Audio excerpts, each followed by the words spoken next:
Welcome, welcome, welcome. You're in the right place at the right time. Today is Wednesday, and I am your host, Dr. Ron. It's time for the Noon Report. As always, I like to give a shout out before I go live on any of my broadcasts. My first shout out is always to Dr. Hunt. Dr. Hunt and I have been traveling in life together for 30 plus years. And out of the 30 plus years that we have been traveling together, he has been a blessing to both me and my family. So, um, people might ask the question, why you talk about this man so much? I talk about him because, it is invaluable. You can't put a price tag on having a mentor. And I want to encourage each and every person that listens to me. They say the first important minutes of your show is the first couple of seconds. So I just want to make sure you understand the message that I'm coming out the gate with. Get a mentor, somebody that you can trust that can help you navigate through some of the hard times in life. And when you get that mentor, then I want you to get a show so you can shout that person out. Okay. So that's why I talk about the mentor as much as I do. All right. First thing I want to jump into on today. I want to start out with they finally got George Santos out. Now, George Santos came in wrong. He didn't start right. He had fraudulently done some things. The federal government investigated. They brought charges against him for all of the foolishness that he had done. He hoodwinked the people of New York, Long Island in particular. He sold them a bill of goods.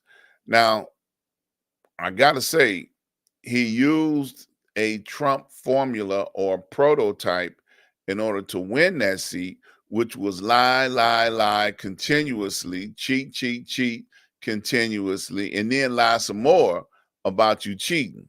Now, that's the formula that he used to get elected. And it worked for him. He got in there when McCarthy was the speaker of the House. He was like, well, we're not going to do anything. Let the governmental cycle do what it does. So then they did an ethics committee investigation. Now, I just want you to know that the amount of people that have been expelled from Congress is not that large of a number. I think it's like 6. Okay, he was number 6. So he became history for failing miserably, lying, cheating. The ethics committee said everything that they said he did, he did. And they had no choice. Republicans had to side with Democrats to say, okay, he got to go. So now he is out. It's interesting. I was looking at some research on today, and I saw that there are many Republicans that are so ashamed, and I'm putting the word shame out there, that they're not running again for office. They don't want to be a part of a broken government such as what we have. And when you got people like Santos that have literally lied and cheated his way to be in the government, his whole claim to fame when he first got there, well, I'm only serving one term. I just want to be able to get, quote unquote, not my words, his words, the pension that goes along with being a state representative working in Congress. Not state, but federal representative working in Congress. Really? That's the wrong motivation to begin with.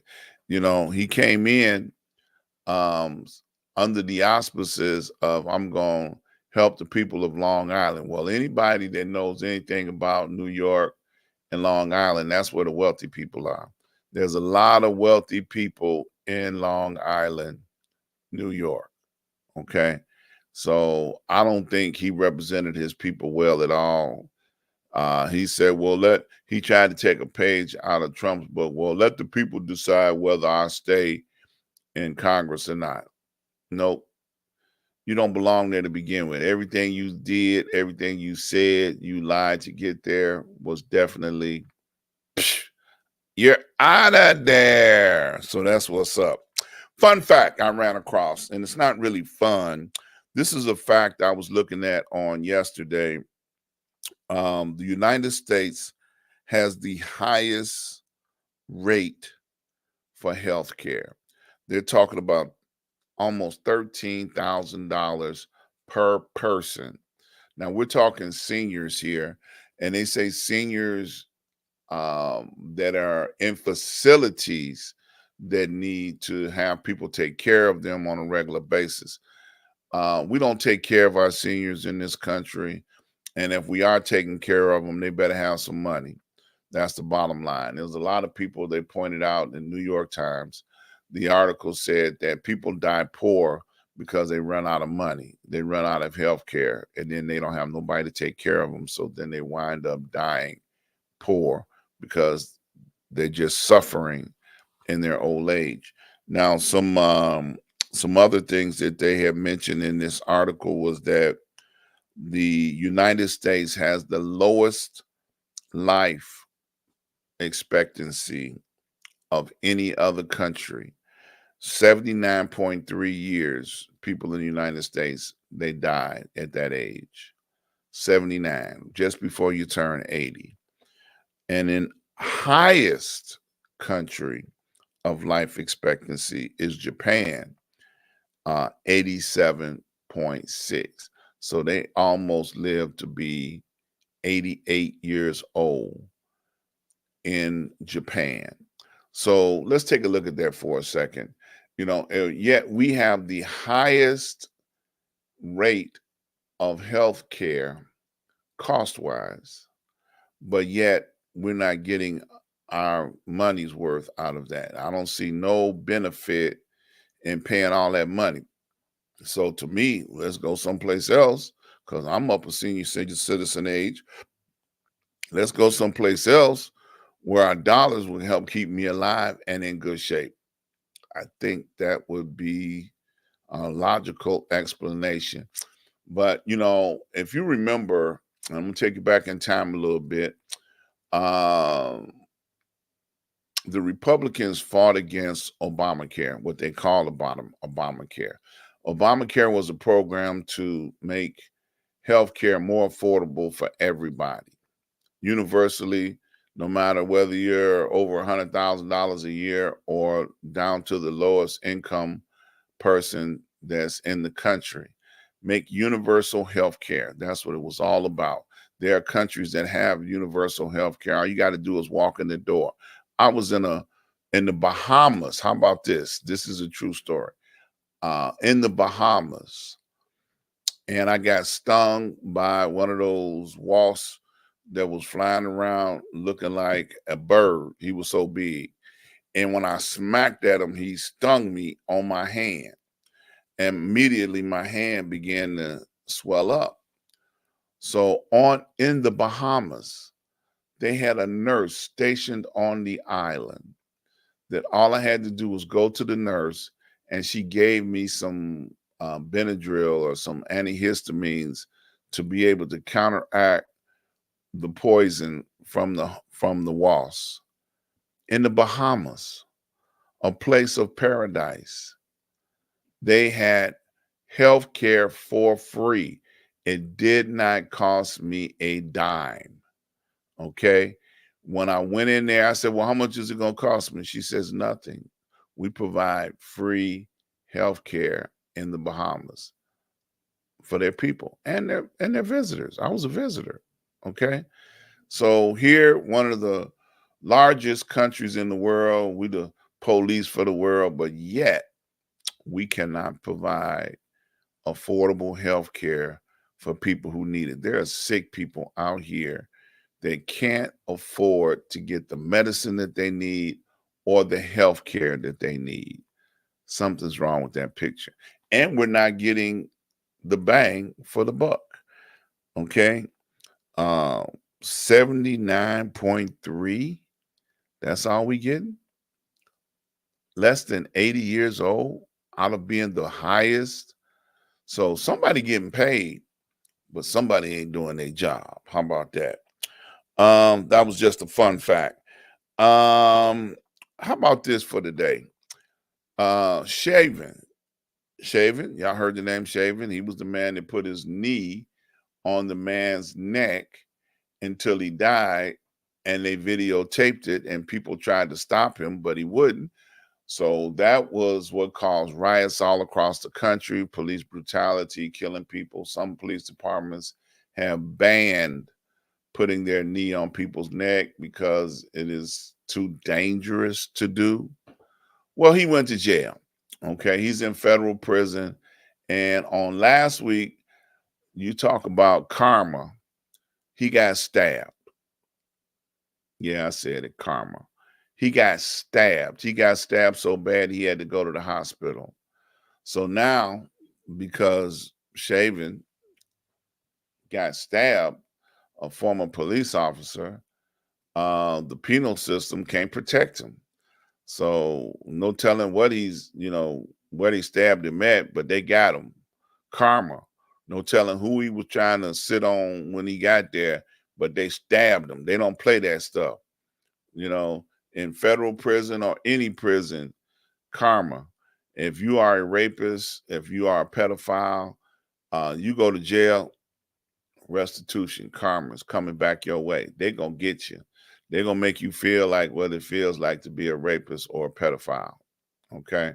How about that? So yes, Shaven got stabbed in federal prison on last week, and he wanted to go to federal prison. He didn't want to go to state prison. He wanted to go to federal prison. And when he got to federal prison, he was probably walking around there. I'm bad. Like in the movie. Like they say, yeah, I'm bad. You can't go to jail acting like, oh, wimpy. You got to go up in there. I'm bad. And it's like, okay, you bad. Here, take this with you. And he wound up in the hospital. Now he's back in prison. He survived the stabbing. He's gonna be okay, so they say. All right, Senator Tuberville. Y'all heard the name before. Senator Tuberville was running around holding the United States military hostage. The Alabama representative finally gave in. He was holding the United States military hostage in such a way where they could not appoint any officers without him coming up off of his morals, whatever those morals were, whatever he was standing on. His big issue was, I don't want to see officers or any military personnel being able to get an abortion. Well, he rode that horse until it won't ride no more. Both Democrat and Republicans forced him or put pressure on him. So they must have had a come to Jesus moment with him, and they forced him to get up off of that so they can get all of these officers now placed in the military where they have earned the right to be. I'm going to say that part again, where they have earned the right to be. Military personnel come up through the ranks. They serve all these years. They acquired the necessary appointments, and then this fool holding out. So now they'll be able to they got some of them done on yesterday. So I'm excited about that. I'm glad that they got him appointed out of the way so they can appoint who they need to appoint. Okay, last but not least, because I'm not going to be before you long today. I've been up there long enough already. Trump is a no-show. A no-show. Trump is a no-show for the upcoming debate, which we all know that he feels like we shouldn't have debates. He's the number one running candidate, so he doesn't need to tell everybody that he's number one. They already know I'm number one. Well, I think those debates are excellent because they get a chance to give a preview on what the person's personality and how they answer questions. So debates are good for that. Well, he doesn't want anybody challenging him. He's such a person where he can't stand the heat. Okay.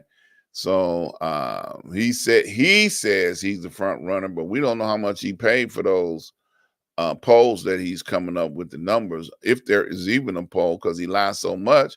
How do we know that there was a poll even taken? I have never yet have anybody knock on the door and say, "Hey, would you like to vote for Trump?" Because of course I'm gonna tell them no. But where's he getting these polls from? Where's he getting his results from? So I think he's just doing what he does. He lies so well that he's just thinking, "Oh, well, I'm the front runner." They don't need to have no debates. I'm the front runner. Trying to BS his way into being the number one nominee for president, which he still got problems with in court. The court issues are not going to go away. Matter of fact, here's a big federal judge rejected Trump's argument that he should not be on trial because he was president when he committed all these crimes, and you can't prosecute the president. Well, that didn't work. The judge turned him down. So, he's got to stand trial on all of the charges that he has been found, not guilty yet, but found to have performed criminal activities as president and after. Because remember, January 6th, he wasn't president no more. He was on his way out. January 6th, he created an insurrection. Now, you can call it anything you want to. He told all the people that was visiting at the Capitol, well, I'm leaving, but y'all can go down there and burn this mother down. And guess what? He said, I'm going to join you, but he didn't show up. Okay. The January 6th committee showed where he was while all of that was going down. Okay. So just stuff to think about. He needs to show up at these places so that he can answer questions that people might have for him. All right. I just want to say thank you guys, as always, for joining me, following up, hanging out with me as I do what I do. Thank you so very much. I want to put out an invitation to you guys. If you are interested in joining us here on the Street News Now Network, do so. Reach out, go over to the streetnewsnow.com website, fill out a form, and you too can get a show right here on Street News Now. We're looking for street reporters. We're looking for in-studio reporters. So come on now.